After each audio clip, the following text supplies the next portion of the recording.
وجوب الغسل اغتسل فمات.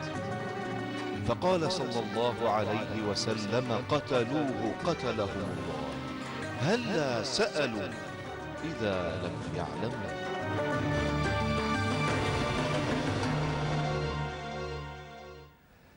بسم الله الرحمن الرحيم، وبه نستعين، والصلاة والسلام على أشرف الأنبياء والمرسلين، نبينا محمد صلى الله عليه وعلى آله وأصحابه أجمعين.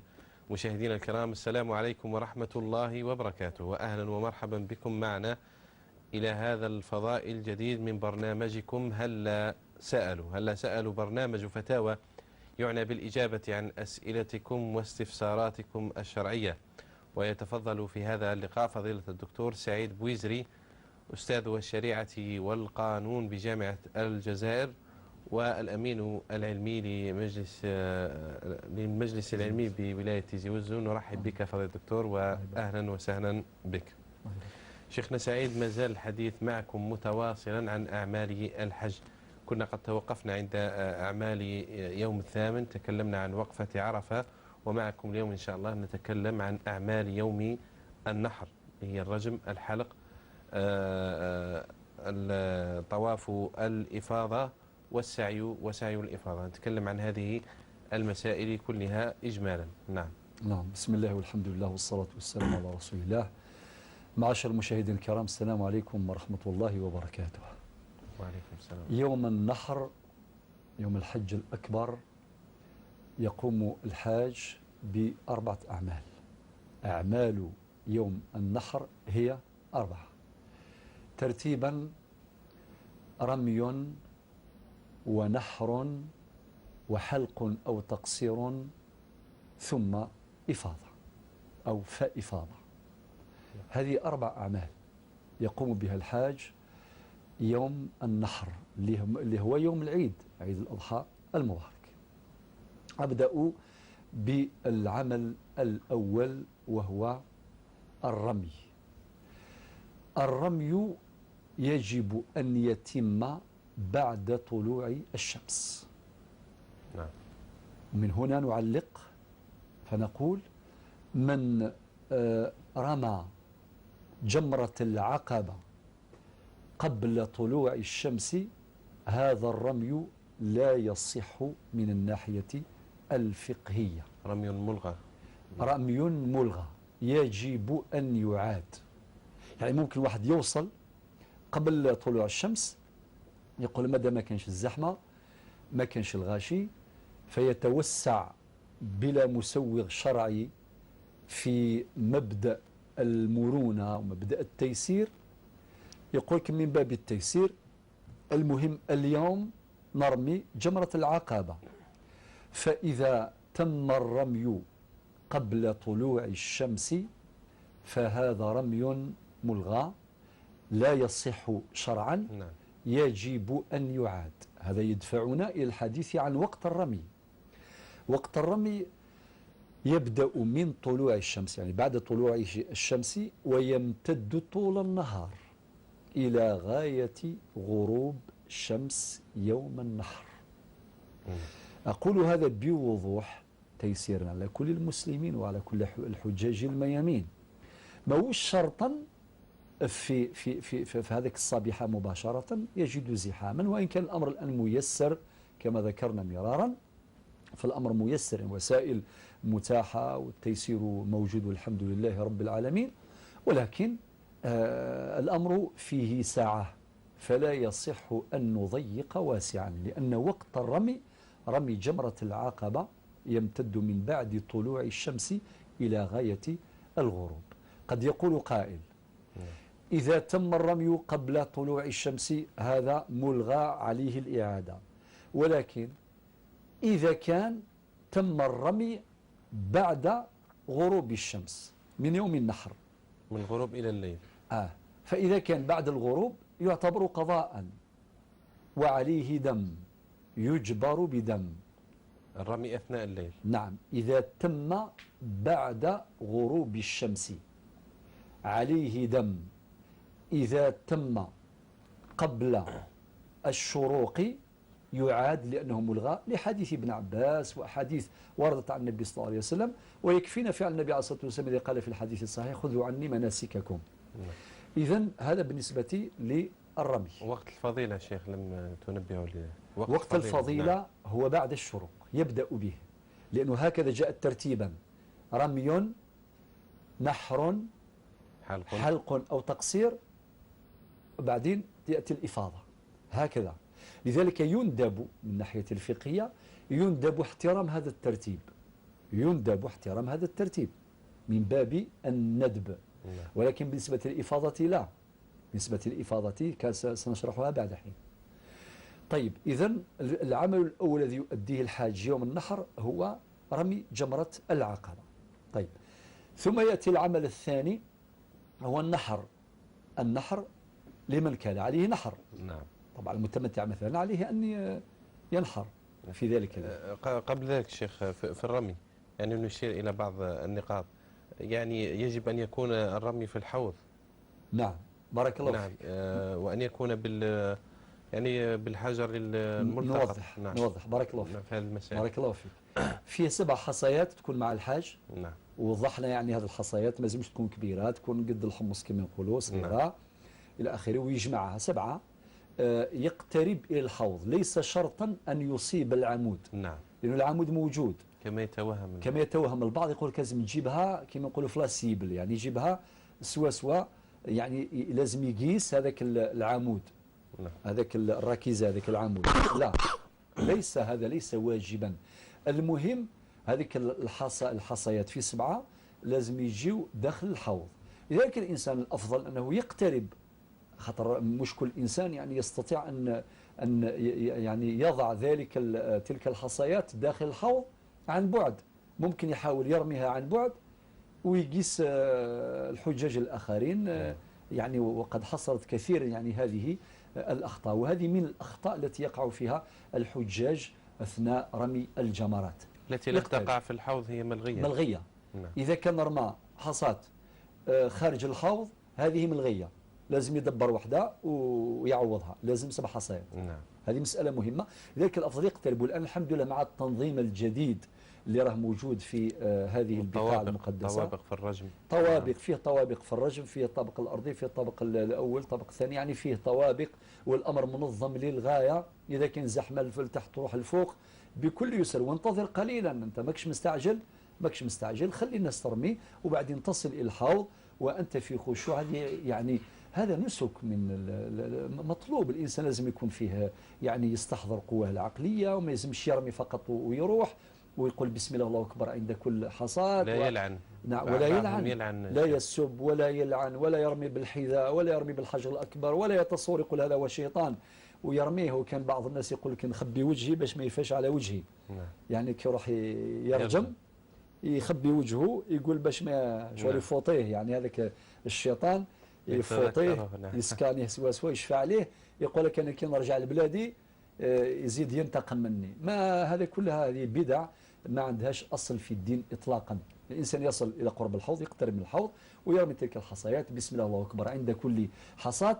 وفي خطأ ثاني يقع فيه بعض الحجاج أيضا، يرميها جملة واحدة. نتحدث عن الرمي فحصل ما حصل، معلش نتكيف مع الوضع. فبالتالي أقول حينما يرميها ما يلزمش يرميها جملة واحدة، يعني يجمعها في 7 ويرميها جملة واحدة. هذه لا تصح. نعم. فإذا حصل ذلك فتعتبر واحدة، تعد واحدة. نعم. لازم يرمي واحدة مر واحدة حتى يوصلوا 7. هما 3 مواطن للرجم، فبأيهما يبدأ؟ طبعا هذه جمرة العقبة الكبرى، هذه يوم العيد. بعدين إن شاء الله غدوة إذا قدر ربي سبحانه نزيد نشرحوا رمي الجمرات الأخريات. نعم. ولكن الآن نتحدث عن أعمال يوم الحج الأكبر. نعم. يوم النحر. إذن يرجم في جمرة واحدة. نعم. جمرة العقبة فقط لا غير. إذن قلت لازم يرميها وحدة مر وحدة، ما يلزمش يجمعهم يعني ويرميهم جملة واحدة أو دفعة واحدة. نعم. طيب إذن هذا العمل الأول الذي يؤديه الحاج يوم النحر.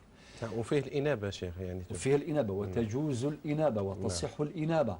العاجز النساء اللي مريض، ممكن يكون إنسان صحيح شاب وصحيح إلى آخره، ولكنه يومها كان مريضا لا يستطيع، فبالتالي تجوز الإنابة للعاجز أو لغير المستطيع.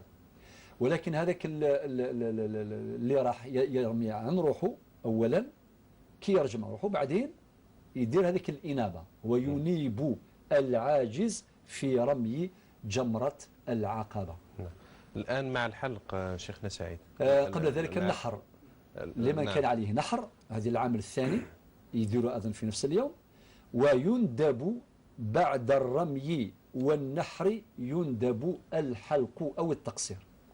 في حديث ابن عمر النبي عليه الصلاة والسلام يقول اللهم ارحم المحلقين. اللهم اغفر للمحلقين. نعم هذه الرواية من رواية الحديث، اللهم ارحم المحلقين. والصحابة قالوا والمقصرين يا رسول الله؟ قال عودها، قال اللهم ارحم المحلقين. قالوا والمقصرين يا رسول الله؟ قال والمقصرين. إذا نفهم من هذا الحديث الصحيح دعا للمحلقين ثلاثا. نعم، أخرجه الإمام مالك وأخرجه الإمام البخاري والإمام مسلم وغيرهم، ثلاثا للمحلقين، والمقصرين يأتون بعد ذلك. المقصرون يأتون دعوة واحدة لهم. دعوة واحدة. يفهم من ذلك أن الرجال الأفضل لهم ويندب لهم أن الحلق لا التقصير، والمراد بالحلق هو لازم إزالة شعر الرأس كاملا. أما التقصير ليس كما يفعل البعض، يعني يأخذ منطقة يعني في رأسه من شعره يأخذ شوية وخلاص، لا، لازم يأخذ جزء من شعره من جميع الأطراف، جميع مناطق الرأس، من المقدمة، من الوسط، من الخلف، من الجهة اليمنى، من الجهة اليسرى، يأخذ من الجميع. إذا بغى يقصر، فهو أمر جائز، والأفضل طبعا الحلق لا التقصير، هذا بالنسبة للرجال. أما طبعا النساء تأخذ قدر أنملة كما شرحنا مرة، قس ثلث الأصبع تأخذ من أي جهة، من أي منطقة من شعرها وفي رأسها، هذا يجزي. نعم. ومن أدبه أن يكون يعني شيخنا سعيد في الأماكن المخصصة، لأننا نرى كثير من الحجاج يحلق في أي مكان، الشعر يتناثر هنا وهناك للأسف الشديد. نعم، يعني ملاحظات شديدة جدا. الحجاج ينسون بأن الأخلاق والأدب والنظافة من الدين. أحيانا الإنسان يشوف واحد الأمور ثم تحصل، يعني لو يجي واحد كما يقول ليس مسلما، طبعا ليس له الحق أن يزور، ولكن جديد في الإسلام أو الجديد في الإسلام قد يفتن يشوف هذيك الفوضى والشعر المتناثر في كل مكان، أحيانا تحمله الرياح، والناس يعني في حرج شديد وفيه أذى شديد يقع. لا، في الأماكن والجماعة تحلق بالموس الواحد يعني. والجماعة تحلق بالموس الواحد وما يراعيوش يعني كما يقولوا أصول النظافة. ومخاطر هذا المخاطر. ممكن تكون هناك أمراض معدية فيروسية. نعم، فيروسية تنتقل من شخص إلى شخص، من الشخص السقيم، من الشخص المريض إلى الشخص الصحيح السليم. يجب أن نراعي هذه الأداب ونراعي هذه الأخلاق ونراعي هذه الأصول لكي نتفادى هذه الأخطاء التي تعود سلبا على عبادتنا وعلى يعني حتى صحتنا. ثم يأتي ذلك بعد ذلك يأتي الإفاضة. الإفاضة، طواف الإفاضة ويسمى بطواف الحج. طواف الإفاضة كما شرحنا فيما سبق هو ركن. نعود إلى هذا الركن بعد سماع المؤذن الذي يرفع على مسامعنا أذان صلاة المغرب بحسب التوقيت المحلي للعاصمة وما قاربها من المدن. يرفع الآن على مسامعنا آذان صلاة المغرب بحسب التوقيت المحلي للجزائر العاصمة وضواحيها. الله أكبر،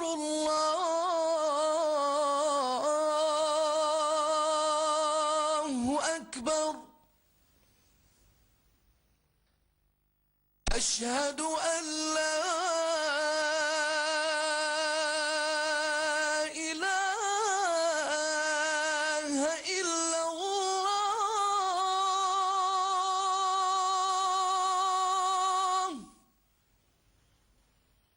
أشهد أن لا إله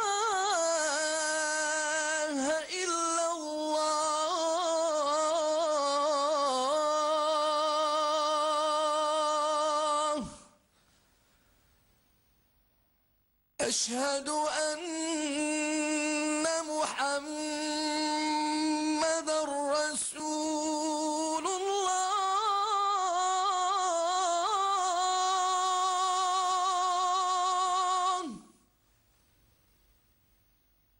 أشهد أن محمد رسول الله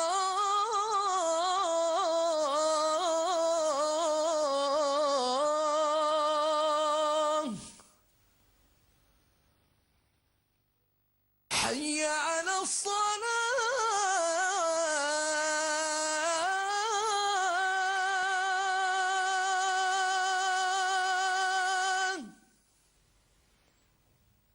حي على الصلاة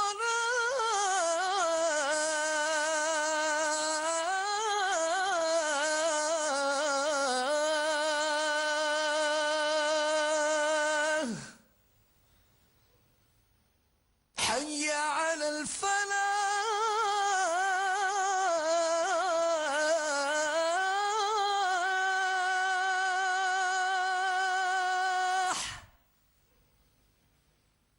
حي على الفلاح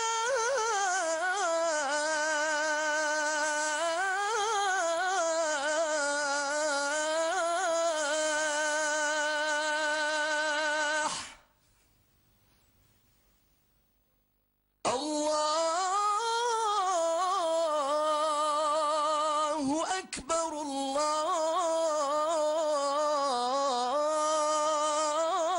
الله أكبر لا إله إلا الله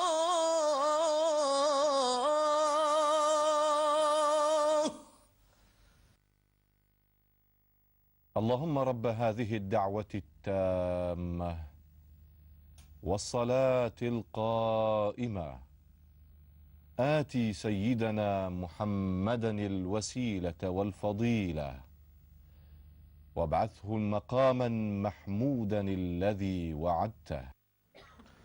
تقبل الله صلاة الجميع بمزيد من الأجر والمغفرة والمثوبة إن شاء الله تعالى. شيخنا سعيد، مع الركن أو العمل الرابع من أعمال يوم النحر طواف الإفاضة وسعي الإفاضة. نعم. طواف الإفاضة أو طواف الحج كما يسمى هو العمل الرابع الذي يؤديه الحاج.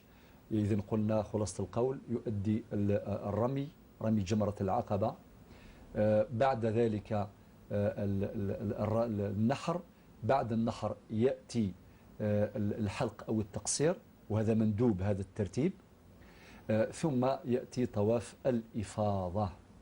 ومن أدى طواف الإفاضة في ذلك اليوم طبعا يصح وذلك الأولى. وإذا قدم الإفاضة على الرمي مثلا عليه هدي. من قدم طواف الإفاضة على الرمي على سبيل المثال وليس على سبيل الحصر فعليه هدي.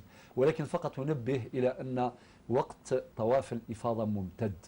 إذا أداه الحاج في يعني يوم النحر الله يبارك، وإذا أداه أيام التشريق الله يبارك، وإذا أجله إلى ما بعد أيام التشريق أيضا ذلك يصح. نعم، ولا يكون في تزاحم في يوم ليلة العيد وغير من ذلك كما يرى. شكرا لكم شيخنا سعيد، ونتواصل إن شاء الله في الأعمال الباقية، طواف الوداع وزيارة مدينة رسول الله صلى الله عليه وسلم غدا معكم إن شاء الله تعالى. مع الأسئلة شيخنا سعيد، هناك الكثير من الأسئلة التي بقيت عالقة الأسبوع الماضي.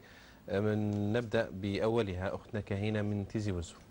نعم، الأخت كهينة من تيزي وزو طرحت سؤالها يوم الاثنين الماضي ووعدناها بالإجابة اليوم. طبعا حكايتها حكاية مأساوية حصلت للكثير من البنات، للكثير من الفتيات. تعرفت على الشاب منذ حوالي 10 سنوات، وعدها بالزواج. هذا أمر يحصل باستمرار، ولكن هي كما قالت وقع بينهما ما وقع في لحظات الضعف البشري، ثم تخلى عنها. وتلك الكارثة بعدما تخلى عنها أصيبت بصدمة كما قالت هي شوك. طبعا حصلت لها صدمة عنيفة، وهذه الصدمة أوصلتها إلى مستشفى الأمراض العقلية كما قالت، بل هي قالت في مكالمتها أحدثكم الآن من مستشفى الأمراض العقلية. نوجه رسالة. وهي اتصلت مرتين بالبرنامج شيخنا سعيد. نعم. اتصلت منذ قبل ومعكم الاثنين الماضي. نعم. أولا نقول لها يا بنتي يا كاهنة، خذي درس، خذي عبرة، ولكن ليس فقط أنت، كل البنات اللي راهم يسمعوا هذا السؤال لازم يأخذوا العبرة. ما يلزمش نوصلوا إلى ما قاله الإمام علي كرم الله وجهه حينما قال ما أكثر العبر وأقل الاعتبار. العبر كثيرة ولكن يعتبر قليل. فبالتالي إذن نقول لها يا بنتي ضرب أنت صبري، لازم وجهي هذه الصدمة وهذه الأزمة وهذه المحنة بإيمان وتوبة. خاطر كل ما يكون عندك الإيمان وتستحضرين وجود الله عز وجل وتستحضرين معية الله سبحانه وتعالى، أذكرك بما قاله ابن عطاء الله السكندري رحمه الله، يقول من وجد الله فماذا فقد. كوني مع ربي، ربي يكون معك. إليك ما كنت سيدي ربي يذي لي ذنب. نوصيك بحاجة ثانية بالصبر، الصبر الجميل، لازم تصبري. إنما يوفى الصابرون أجرهم بغير حساب. هذه مصيبة حصلت طبعا بتفريط منك وأنت مسؤولة عن أفعالك، لذلك عليك التوبة إلى قامت تفض، والتائب من الذنب كمن لا ذنب له. ربي قل يا عبادي الذين أسرفوا، وهذا من باب الإسراف، قل يا عبادي الذين أسرفوا على أنفسهم لا تقنطوا من رحمة الله إن الله يغفر الذنوب جميعا إنه هو الغفور الرحيم. عليك بالتوبة النصوح بشروطها المعروفة، ندم وإقلاع وعزم على عدم العودة إلى مثل هذه الأمور. هذا ما أنصحك به. وطبعا بالعلاج اللي راك يعني تتلقاه من الأطباء، إن شاء الله ربي يخرجك من هذه الأزمة عاجلا لا أجلا. أتفضل سي المحناقي إن شاء الله، أمدي فيك ربي شفاء، أمدي فيك ربي دواء، أكمل سوف ربي سي المحنا يجد يتسايشير أمد قولين وسني الهاني إن شاء الله ميض بعض فريد نسير يا ربي ذن سيدا فريد السلامة وثكين دما.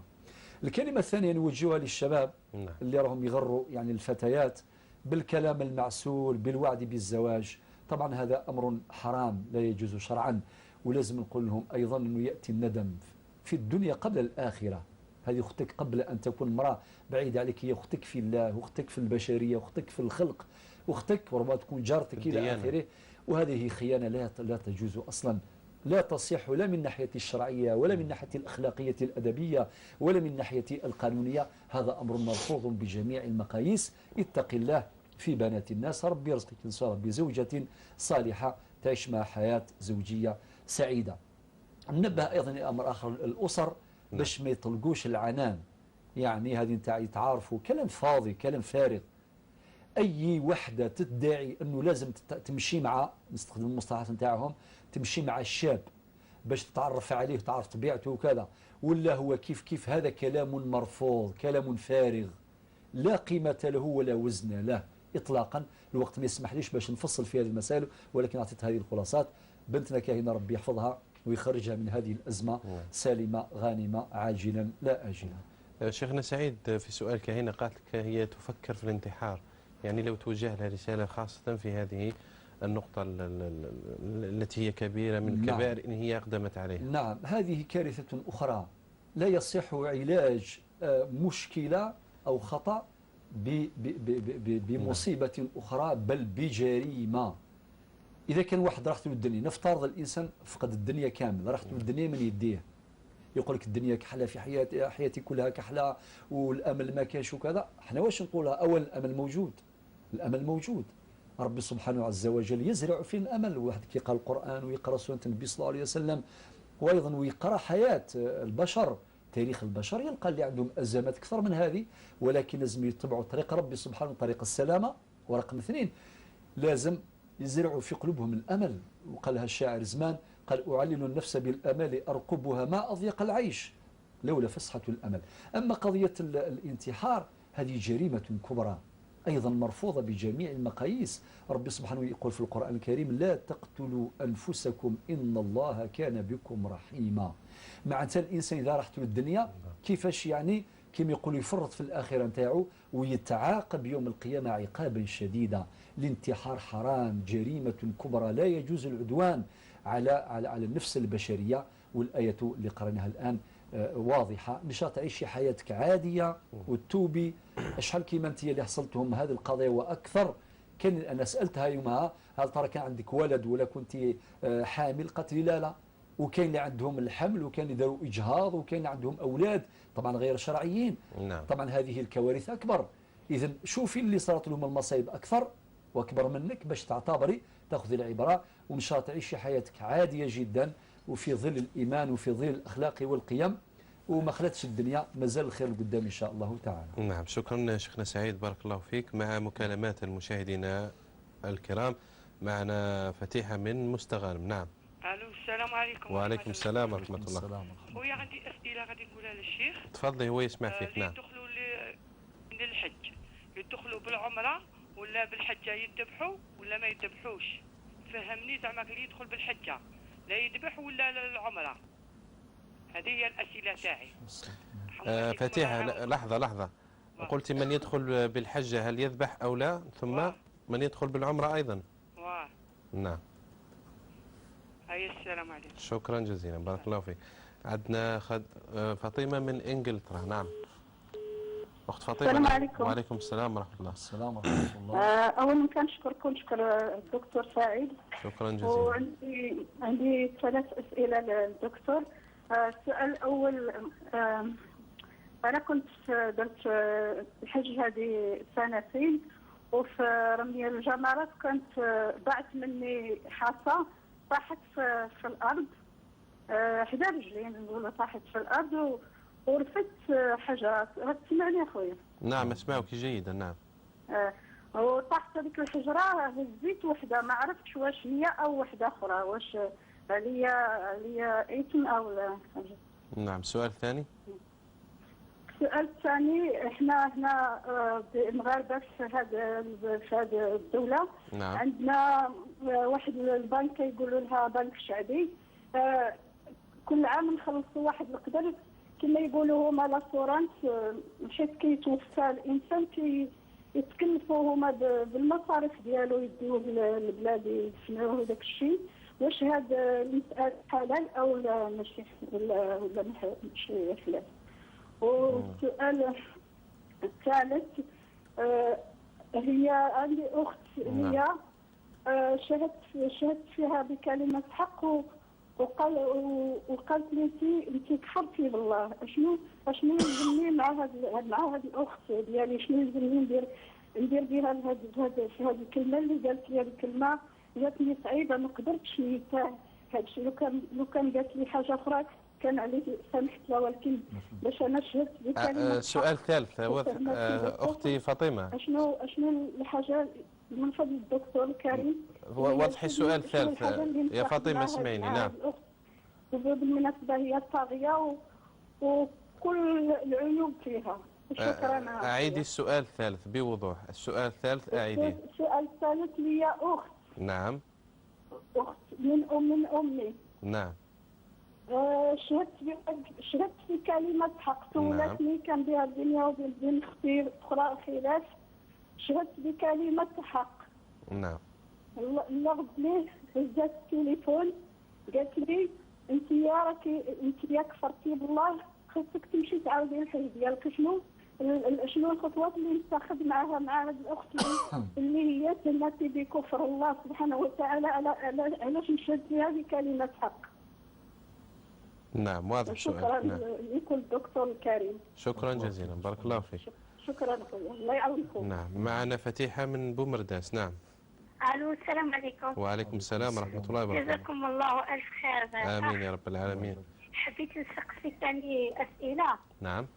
وراني فرحانة بزاف كي شفتكم، يعني كنت بزاف متحيرة. الله يبارك فيك. السؤال الأول تاعي يعني أنا تزوجت في عمري 20 سنة. نعم. تزوجت في عمري 20 سنة. نعم. كان عندي يعني كانوا عندي مشاكل بزاف في الطفلة، وكان عندها في عمرها عام ونص، ومن بعد صار لي يعني حمل يعني ما على باليش. أنا كنت نعاني من حالة اكتئاب من بعد الولادة. حبيتوك تقولوا لي يعني بعد كي رفضت هذا الطفل كنت حاب نطيحه، بعد وليت استغفرت وندمت يعني تنصحوني على هذه الفكرة اللي جات في راسي.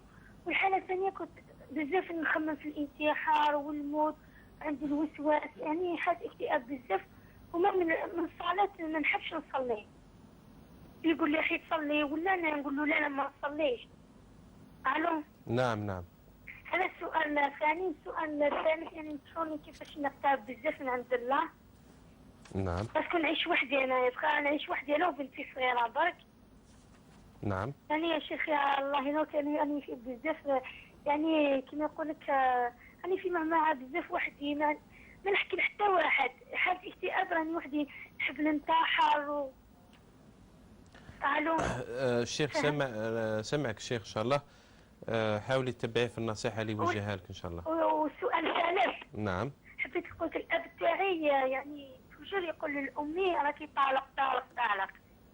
نعم. صح هما عايشين في بيت وحده، ما يهدر معاها ما تهدر، صح انا عايشين في بيت وحده برا ولا ما ندريش كيفاش يطلقها ولا ما يطلقهاش. يعني هو حالة كان يخدم حارس بلدي. نعم. يديروا له بومبات، ما عندي شويه خالن هكذا. اسكو نحكموا عليه هذاك الطلاق ولا ما تحكمش عليه الام تاعي؟ واضح يا فتيحة، واضح. تبارك الله فيكم، يعطيكم الصحة. شكرا جزيلا. نعم شيخنا، نتواصل مع الأسئلة شيخ سعيد. فاطمة من ولاية البليدة. نعم أختنا فاطمة، سألتكم أن الوالدة مريضة، الوالد رفض أن يحج معها إلى بيت الله الحرام هذا العام، فهل لها أن تحج بلا محرم؟ نعم. نعم. لا بد من بيان مسألة في غاية الأهمية، أن الزوج ما يلزمش يعرقل يستخدم السلطة نتاعو يمنع مرته مادام هي قادرة مستطيعة على أداء فرض الحج، وهي قد عندها 64 سنة. نعم. الله يبارك كبيرة في العمر ما شاء الله، باغية تروح تحج، لا يصح أن يستخدم سلطته الزوجية في منع زوجته من أداء فريضة الحج، حجة الإسلام، لا يصح. وهذا يعتبر كما يقول بلغة الفقه وبلغة القانون حتى تعسف في استعمال السلطة. تعسف هذا ظلم، لا يصح. فبالتالي إذن هذا توجيه لكل الأزواج الذين يتعسفون في ذلك، يقولها أنا ما أحبش نروح، إنه فيه بعض الناس هو أصلا مخاطيه كامل هذه الأمور كامل، بلك ما يصلي ما يصوم ولا إلى آخره، ويعترض ويمنعه، ولكن هو لا يريد مرافقتها، لا يريد مرافقتها، هو ما حبش يحج، ولكن ما عندوش حق باش يمنعها ما دامت قادرة باش تأدي حجة الإسلام. فبالتالي نقول يجوز أن تحج ولو بغير هذا الزوج، تذهب مع رفقة مأمونة. نعم. تروح مع رفقة مأمونة، والحمد لله الآن مع الإجراءات اللي راهي موجودة، الإجراءات الأمنية والإجراءات الإدارية والاتفاقات الدولية ووزارات الحج اللي راهي تنظم هذه، والبعثة اللي راهي رايحة مع البعثة، وفيه كل شروط يعني الأمن متوفرة. إذن فضلا عن الرفقة، يعني الناس نتاع الحومة ولا زميلاتها وزملائها، يعني أقصد يعني الجيران الحجاج اللي يروحوا مع أهليهم مع عائلاتهم، وتمشي مع رفقة مأمونة وحجها صحيح إن شاء الله. سؤال ثاني، تقول الأخت فاطمة من البليدة أنها لم ترزق بأولاد، وهي تريد أن تأتي بولد تربيه وتتبناه كما ذكرت في سؤالها، ابن بلا وثائق وشيء من هذا. الزوج تردد في الموضوع مما أوقعها هي كذلك في التردد. نعم، هذا أيضا الأسئلة تاع الأخت فاطمة التي اللي سمعناها في يوم الاثنين الماضي. نقول لك الأخت فاطمة من البليدة، بالنسبة للأولاد هذا من الله عز وجل، ربي هو اللي يرزق الأسر، يعني الأزواج والزوجات يرزقهم ذكور ولا إناث ولا، ويجعل من يشاء عقيمة، ويقر في الأرحام ما يشاء كما ورد في القرآن الكريم. المسلم يجب عليه أن يستقبل القضاء والقدر بكل راحة. القضاء والقدر نستقبله سواء كان خيرا ولا غير ذلك، سواء كان حلو ولا غير ذلك. طيب، ولكن انت فكرتي في تكفل بالطفل، وان كان سؤالها تقول حبيت نتبنى. نعم هكذا ذكرت. نوضحوا نعم. كلمة التبني هذه حرام، لا يجوز التبني، ولكن أحيانا الناس يستخدمون المصطلحات خطأ، ولكن المقصود نتاعهم ماهوش التبني، خاطر التبني مع الادوبسيون، تبني لادوبسيون، كفالة ريكو ليغال، يعني الفرق بينهما شاسع. الكفالة جائزة، بل هناك أحاديث ترغب فيها، منها حديث النبي عليه الصلاة والسلام أنا وكافل اليتيم كهاتين. هذه رواية من روايات الحديث. مع اللي يتكفل بيتيم، يتكفل بطفل ولا بطفلة ويربيه ويشرف عليه تربية كاملة، رعاية، تعليما وحفظا للخلق والصحة وإلى آخره، يا سعد النبي عليه الصلاة والسلام بشروا بالأجر الكبير بفضل كبير، يكفي أنه يكون يحظى بشرف مرافقة النبي صلى الله عليه وسلم في الجنة. هناك أحاديث ترغب في الكفالة، والكفالة حل شرعي بديل لأمر معروف ممنوع شرعا. التبني حرام كان معروفا في الجاهلية، لذلك ربي سبحانه يقول التبني معنى واحد يجيب طفل ولا طفلة ويعتبر وليده ويلحقه بنسبه ويشيع بين الناس أنه فلان ولد فلان ولد فلانة، وهو خلاف الحقيقة، لا يجوز. لذلك ربي باش واحد يقول قد تقديرا واحتراما لا حرج، ممكن واحد يقول طفل وليدي، ودروك انا قبل حين قلت فلانة بنتي خاطب، هذا عادي ما فيش مشكل، بالعكس مليح. والصغير يخاطب الكبير يقول يا بابا يا عمي يا يما خالتي يا عمتي، من باب الاحترام والتقدير، هذا أمر مباح. ولكن باش يعتقدوا باللي صحيح هذا لا يصح شرعا. لذلك ربي سبحانه يقول في القرآن الكريم ما جعل أدعياءكم، اسمها مفرده داعي، ما جعل أدعياءكم أبناءكم ذلكم قولكم بأفواهكم والله يقول الحق وهو يهدي السبيل ادعوهم لآبائهم إلى آخر الآيات. معناتها ماهوش حق. التبني حرام شرعا لعدة سلبيات، عنده بزاف سلبيات لا يصح الوقت، يعني ما عندناش وقت باش نفصلوا فيها. وكما أيضا في القانون بالمناسبة، القانون الجزائري قانون الأسرة اللي اصدر في 84 اللي مستمد في معظم مواده من الشريعة الإسلامية، في المادة 46 صريحة جدا. واش نص القانون يقول؟ التبني ممنوع، يمنع التبني شرعا وقانونا.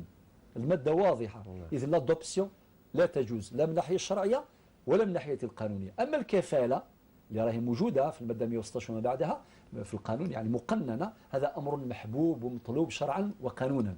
طيب، ولكن انت قلتي نتبنى ولا نديروا كفالة بغير وثائق. نقول لك لا، الزمان قبل صدور القوانين موجودة هذه، أن واحد يتكفل بطفل ولا بطفلة بدون وثائق، وحتى الآن من الناحية الشرعية يجوز، ولكن القانون قنن هذه المسألة على حفظا للحقوق. يا الأخت فاطمة، إذا كانت الله يبارك ما شاء الله وعندك ثقة في نفسك إلى آخره، ممكن يكون شخص آخر يجيب طفل لا طفلة بلا كواغط بلا وثائق، وبعدين بعد عام عامين يخليه كما يقول يخليه يريفردان، يخليه في مفترق الطرق، يتخلى عنه. لذلك جاء المشرع باش يحفظ يبروتيجي، يحافظ على حقوق نتاع المكفول، الولد المكفول سواء كان ذكرا أو أنثى، أعطى له هذه المسائل القانونية، قنن هذا الإجراء. لماذا؟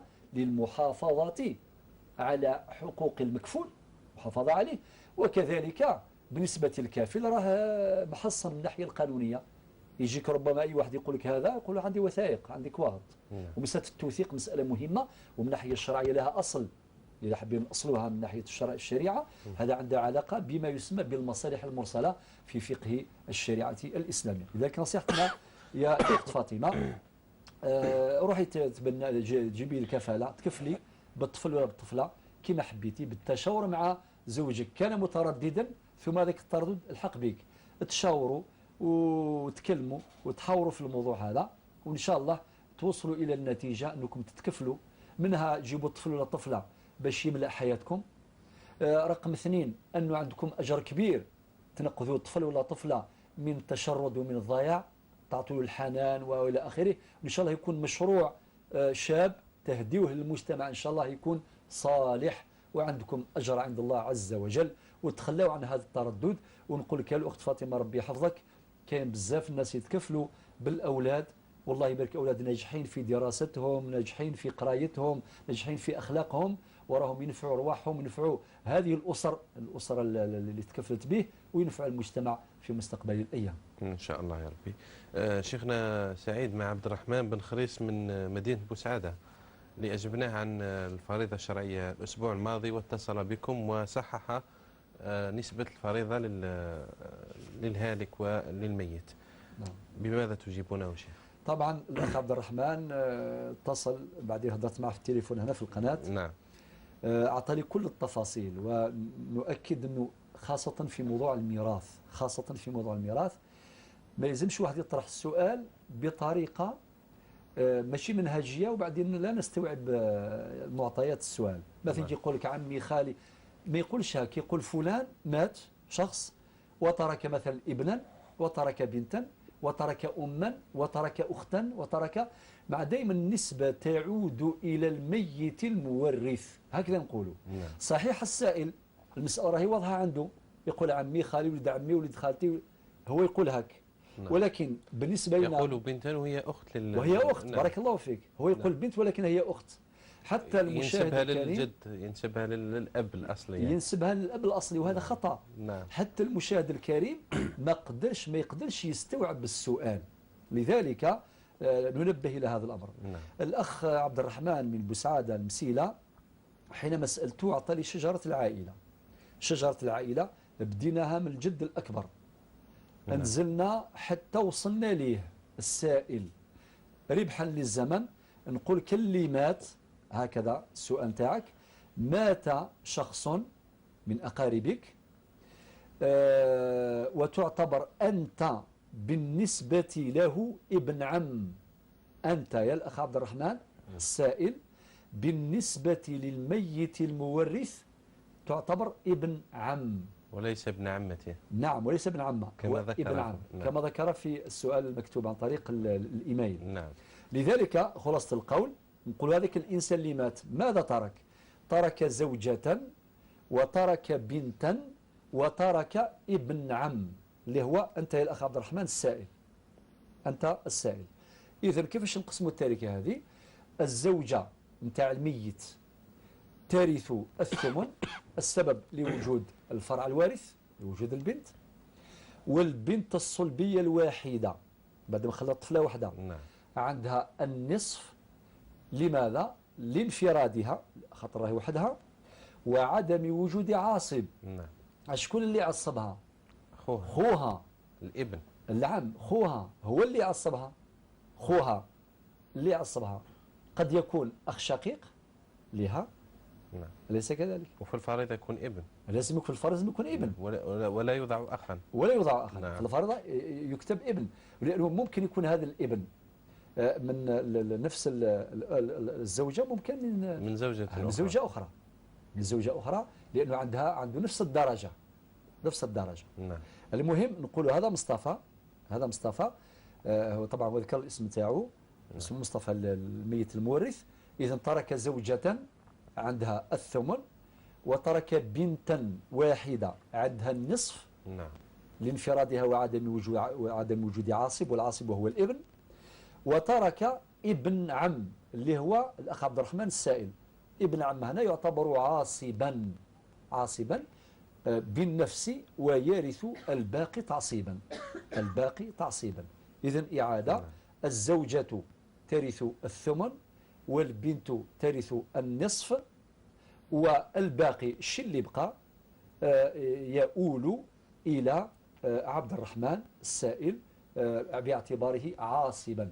يعني كي نقولوا أصل المسألة هو 8، ثمن نتاع الزوجة عندها 1 سهم واحد من 8 أسهم، من 8 من الأصل يعني نتاع المسألة. البنت نصف نتاع 8 4، إذن 4 زائد 1 نتاع البنت نتاع الزوجة 5. شحال اللي بقى الأسهم؟ 3. بقاو 3 أسهم، هذون يديهم الأخ السائل الأخ عبد الرحمن باعتباره عاصبا بالنفس. شيخنا سعيد عبد الرحمن ذكر لكم أنه وقع تحايل في الفريضة الشرعية عند بالنسبة للشهود. نعم، وأنهم أتوا بشهود زور وشهدوا أن الميت ترك إلى البنت والزوجة فقط، فكيف يقوم بتصحيح الوضعية وكيف يفعل؟ بارك الله فيك. نعم. الأخ محمد صالح ذكرتني. نعم. لأنه فعلا قال لك الشهود، هو قال لك لا يعرفون العائلة، لا يمتان للعائلة بصلة. نعم. هكذا قالها، قال لك ما يعرفوش العائلة. هنا ننبه إلى أن هذه الشهادة لا تجوز. يا جماعة الخير، شحال كوارث تصرى في المواريث كيفاه كيجي الشاهد يشهد بلا ما يعرف العائلة، ولا الظاهر بالنسبة إليه أنه فلان عنده زوجة وعنده طفلة، هذا ما كان. ممكن يكون عنده واحد من الأقارب وهو وارث شرعي ولكن بعيد، ممكن ساكن في ولاية أخرى، والحمد لله كما الجزائر راهي قارة الله يبارك ما شاء الله، ماهوش فقط يعني إقليمها ماهوش إقليم دولة عادية، وهي قارة جزائرية واسعة الأطراف. ممكن هذاك القريب ما زارش أصلا ولا زاروا مرة في زمان، فبالتالي أنت ما تعرفوش أيها الشاهد، ما تشهد هذا الشهود هذه الشهادة، لأن الأخ عبد الرحمن يقول الذين اللي قدموا هذه الشهادة على العائلة ما عندهمش علم بهذه العائلة. هنا يصح باش يصحح هذه فإذا كان فالقضية وصلت المحكمة، يتجه المحكمة التي أصدرت حكما يقضي بتطبيق الفريضة الشرعية التي حرها الموثق، لذلك وصلت القضية المحكمة، القاضي يعين موثقا، يندب موثق، والموثق يحرر الفريضة بناء على الوثائق التي تقدم إلى الموثق. نعم. والموثق طبعا إذا كان غير هذه اللي عنده غير وثائق هذه بين يديه وشهادة الشهود تقول هكذا شيء طبيعي، كيف يخرجها؟ ليس قاضيا. هو ليس قاضيا. نعم. ليس قاضيا. الموثق واش يدير؟ الزوجة الثمن، البنت ترث النصف فرضا والباقي ردا. هكذا الفريضة. ولكن ما نقولوش الموثق غلط، لا الموثق غلطوه، ما عطولوش المعطيات لي دوني ما همش صحاح. نعم. لذلك فريضة الموثق صحيحة بناء على المعطيات التي قدمت له. انت ماشي واش دير؟ تروح للمحكمة التي أصدرت تلك ذلك الحكم وتطلب التصحيح، تنبه القاضي تقول له أنا من خلفاء هذا المورث الميت، أنا من الورثة، ويستحسن لو كان تبعث يعني في العارضة نتاعك تبعث معها فريضة شرعية تجيبها أنت من الموثق مباشرة، موثق آخر، أو تقول له باللي يدير لي بشاهدين يعرفا يعني هذان الشاهدان يعرفان أفراد العائلة، وتقدمها مع العارضة تقدمها للقاضي باش القاضي يقارن بين الفريضتين ويشوف بأنك وارث، ثم القاضي يصدر حكمه لتصحيح الحكم الأول.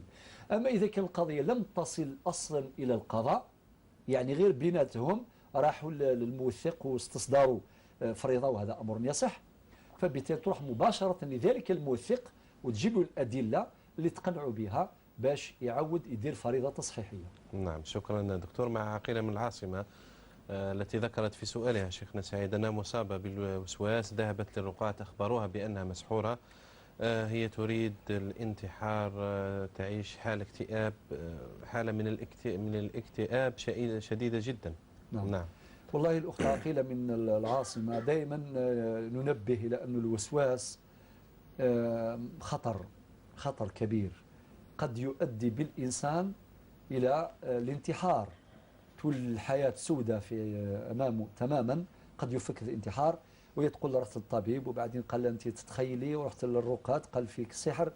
وطبعا نبهنا إلى بعض الأخطاء التي يرتكبها بعض الرقاة الذين لا يلتزمون الضوابط الشرعية، أحيانا هو اللي يزيد يكملها، يقول أنت عندك رايك مسحورة منذ 17 سنة وهذا الجن دخل فيك ودار فيك وبعدين خلاص تقول مادام هذا الجن وما حبش يخرج، تولي هي تقرر أنها تخرج من الحياة كامل يعني بشكل نهائي فتنتحر. نصيحة لك يا الأخت عقيلة من العاصمة، روحي البسيكولوج يعني المختص في السيكولوجيا في البسيكولوجيا ينصحك، يعطي لك الأدوية المناسبة ويدير معك جلسات نتاع العلاج، هذه بالدرجة الأولى. وإذا بغيتي ترقي روحك لا حرج في ذلك، تقرأي الآيات القرآنية على الماء ولا على الزيت، ولا تقرأي القرآن وتحافظي على الأذكار وتحافظي على تلاوة القرآن الكريم وهو أحسن الذكر كلام الله عز وجل، وتعيشي حياتك عادي وتصرفي ذهنك عن هذه الوسواس كي ديري العكس تاع الوسواس هذا من العلاج. ويأتي الفقه الإسلامي يعطينا أدوية اللي راه موسوس في صلاته في الصيام وكذا إلى آخره ما ينتبهش. لماذا؟ إذا كان انتبه يسمع لهذاك الوسواس يولي يتحكم فيه، يولي يصعب التخلص منه.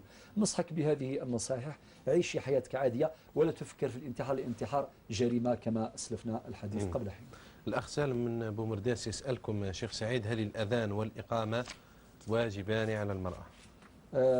لا، أبدا. الإمام مالك في قوله في المدونة مثلا يقول ما همش واجبين إطلاقا على النساء، ولكن إذا أقامت المرأة درت إقامة الصلاة فحسن. يعني ممكن المرأة تقيم الصلاة كي تحصل الظهر أو العصر وكذا، تصلي وتقيم الصلاة، الله أكبر الله أكبر أشهد أن لا إله إلا الله حتى قد قامت الصلاة، الله أكبر الله أكبر لا إله إلا الله. هذا ليس واجبا، ليس واجبا. وإذا أقامت فحسن كما قال الإمام مالك. نعم. مع فتيحة من مستغانم، شيخنا سعيد سألتكم أن الذي يدخل بالحج هل يذبح عليه دم والذي يدخل بالعمرة كذلك؟ نعم. الذي يدخل بالإفراد هذا شرحناه في الأسبوع الماضي، المفرد ليس عليه هذاك الذبح، ما يذبحش طبعا. أما اللي يدخل بالعمرة، اللي يدخل بالعمرة نعودها باختصار، معناتها كي يوصل إلى مكة المكرمة طبعا بعدما يحرم من الميقات المكاني كما شرحنا فيما سبق، يوصل إلى المسجد الحرام يؤدي دخل بالتمتع، دخل بالعمرة معناه يسمى التمتع، دخل متمتعا يقول لبيك اللهم عمرة متمتعا بها إلى الحج. نعم. طبعا يؤدي طواف الطواف الركن، بعد الطواف يصلي ركعتين خلف مقام إبراهيم. نعم. ولا في أي مكان يتيسر في المسجد الحرام، ثم يشرب من ماء زمزم ولا يغسل منه ولا، ثم يروح للمسعى يسعى بين الصفا والمروة، بعد ما يكمل يروح يحلق ولا يقصر. هذا بالنسبة للرجال. بالنسبة للمرأة طبعا المرأة والنساء عندهم تقصير فقط. ثم يتحلل تحلل الكامل. إذا بقوا سمانة 10 أيام واش بقى اليوم التروية راهم تحلل تحلل كامل، يلبس لباسه عادي طبعا بالنسبة للرجال، أما المرأة أصلا راهي في لباسها العادي. ويوم التروية اللي هو أول أيام الحج يحرم الحاج المتمتع من موضعه، من الفندق اللي كان فيه، من مقر الإقامة نتاعو، يلبس لباس الإحرام نتاعو ويدير نية الإحرام ويبدأ في أعمال الحج من يوم التروية وهو أول أيام الحج. نعم. بعد ذلك يوم النحر ينحر. نعم. وطبعا النحر إذا كان هو اللي ينحر ولا كاين شركات متخصصة في هذا الباب يعطيو لك التيكي هذاك. طبعا البعثة الجزائرية وكل البعثات في العالم تقدم هذه التوضيحات لحجاجها. هذيك القسيمة هذيك ولا هذاك البون اللي يعطيو لك هذاك يكفي، تدفع ويذبحوا. تحب تجيب جزء من الأضحية تاعك تاكل الله يبارك فذلك أحسن، وإلا خلي ياكل اللي ياكلوا، المهم انت أديت ما عليك. وبعض الناس يتشككون يقول هذه كيفاش الورقة هذه تكفي؟ أنت لا يهمك هذا الأمر، دير هذا الشيء وكان ولي الأمر يدبر راسه وراه يؤدي هذا العمل وفق شرع الله عز وجل. وهو يوزع على عموم الفقراء في العالم يعني. نعم يوزع على كان على أهل مكة أم أهل مكة أو خارج مكة. نعم. مع أختنا فاطمة من بريطانيا، حجت منذ 2 ضاعت منها حاصة من حصيات الرجم سقطت في الأرض، فلما التقطتها لم تدري هل هي الحصى اللي كانت معها من قبل أم هي من الحصى الموجود عند الحوض. الله يبارك فيك الأخت فاطمة من إنجلترا، يقول لك لا يهم، ليس شرطا أن تكون هذيك الحصات. أنت مطلوب باش تضربي يعني ترمي 7 حصايات. إذا كان بالزحمة ولا بالغفلة طاحت لك وحدة ما تقدريش تميزيها مع الحصيات اللي كانوا ثم يتلاوحوا فبالتالي هذا حرص. وإن كانوا ملغيين يعني. نعم ولو كانوا ملغيين. نعم. فليس حرج، ليس عليك حرج، ما كان عندك حتى حرج. هذا حرص لا مبرر له، حرص شديد. نعم. لا مسوغ له شرعا.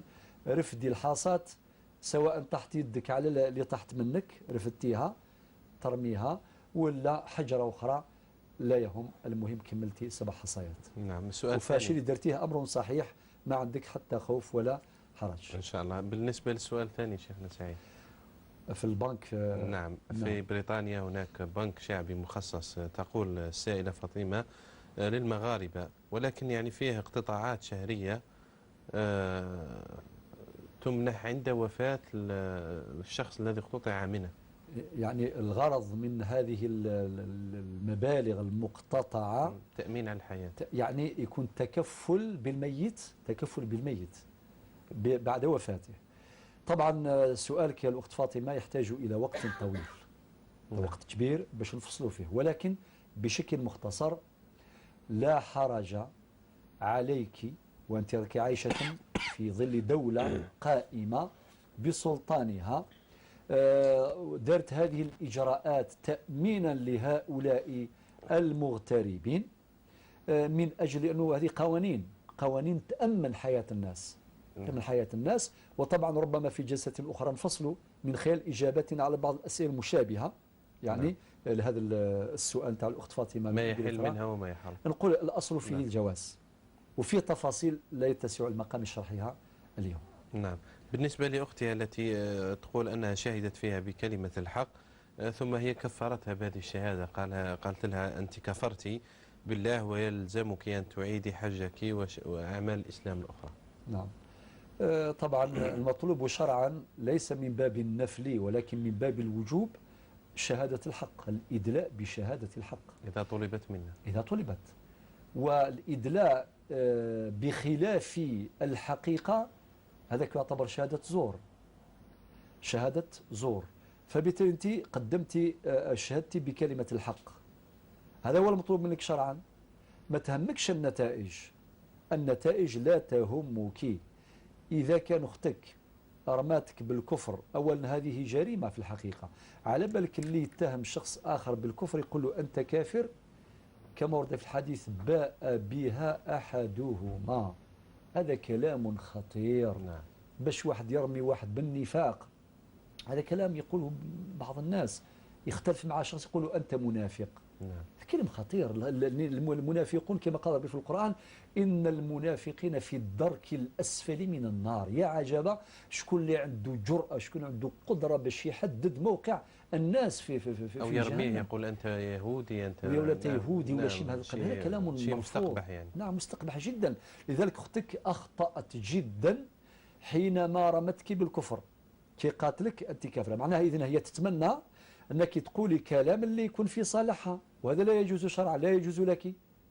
ولكن بالعكس يجي نهار هي سوف تؤمن وتشعر في النهاية، وسوف تعلم في النهاية بأنه الكلمة تاع الحق نتاعك هذيك اللي تنقذها إن شاء الله من الضلال ومن الخطأ. نعم. إذن حتى من يقع في الكفر شيخنا سعيد، العلماء يقررون، يقول لك لا نحكم عليه بالكفر صراحة. نعم. نقول هذا العمل عمل كفر، نقولوا هذا العمل عمل كفر. أما فلان ابن فلان كافر، هذه مسألة كبيرة جدا. هذه مسألة كبيرة، هذا نعم. أمر لا يجوز باش يقول فلان كافر. نعم. نقول هذا عمل سيء، عمل كفر صحيح بعد التبين والتحقق من كون الفعل كذلك. نعم. أما أن واحد يرمي هذا الكلام مباشرة بدون مسوغ شرعي وبدون تفكير، الموضوع لا علاقة له يعني بمسائل الكفر، ما عندوش علاقة. شهادة. لذلك نقول أختك أخطأت كثيرا بهذا الكلام، وانت اطمئني كي قاتلك رجاء عودي الحج نتاعك، لا حجك صحيح، ليس فيه أدنى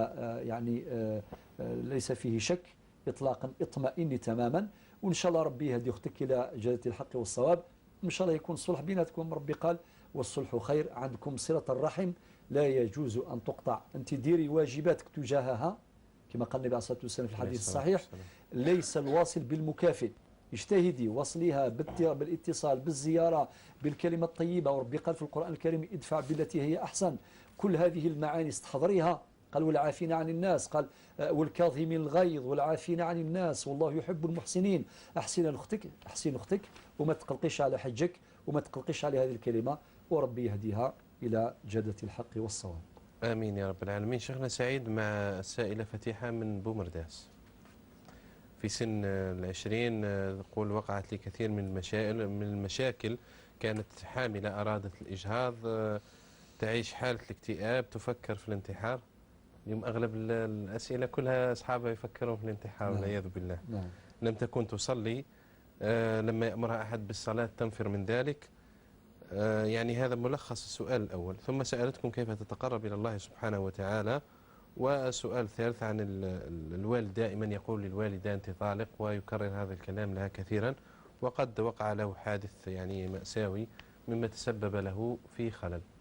نعم. طيب بالنسبة للسؤال الأول، زوجته عمرها 20 سنة مع تزوجت وهي صغيرة، كانت عندها مشاكل. طبعا يا الأخت فتيحة بومرداس عفوا، الحياة لا تخلو من مشاكل، لا تخلو من مشاكل. دورنا في الحياة أن نتعاون على الخير. ربي قال وتعاونوا على البر والتقوى ولا تعاونوا على الإثم والعدوان. إذا كانت هذه المشاكل مصدرها زوجك، اسعاي من أجل إصلاح ذات البين بقدر الإمكان. إذا كانت هذه المشاكل مصدرها عجوزتك، هذه المعركة الدائمة للأسف الشديد بين العجائز وبين العرايس، علاش ما نفكروش باش يكون هناك الوئام، يكون هناك تصالح، يكون هناك محبة ومودة بين العجائز والعرايس. أما إذا بيت يكون التنافس في هذا الاتجاه، التويلة عجوزة تعتز بعروستها، وكذلك مش كي تلقاو العجائز في قاعة الانتظار عند الطبيب ولا في أي مكان كل واحدة تجبد تتكلم كلام السوء على عروستها، والعكس صحيح أيضا بالنسبة للعرايس كي تلاقاو يتكلموا في جدول أعمالهم على العجائز. نقول لك هذه المشاكل من خصائص الدنيا، كوني مؤمنة والصلاة تعينك على مواجهة المشاكل. كي يقول لك واحد روحي تصلي تقول ما نحبش نصلي. يا الأخت الكريمة، الصلاة عماد الدين، فيها سكينة وفيها راحة، فيها يعني خير كثير وكثير جدا.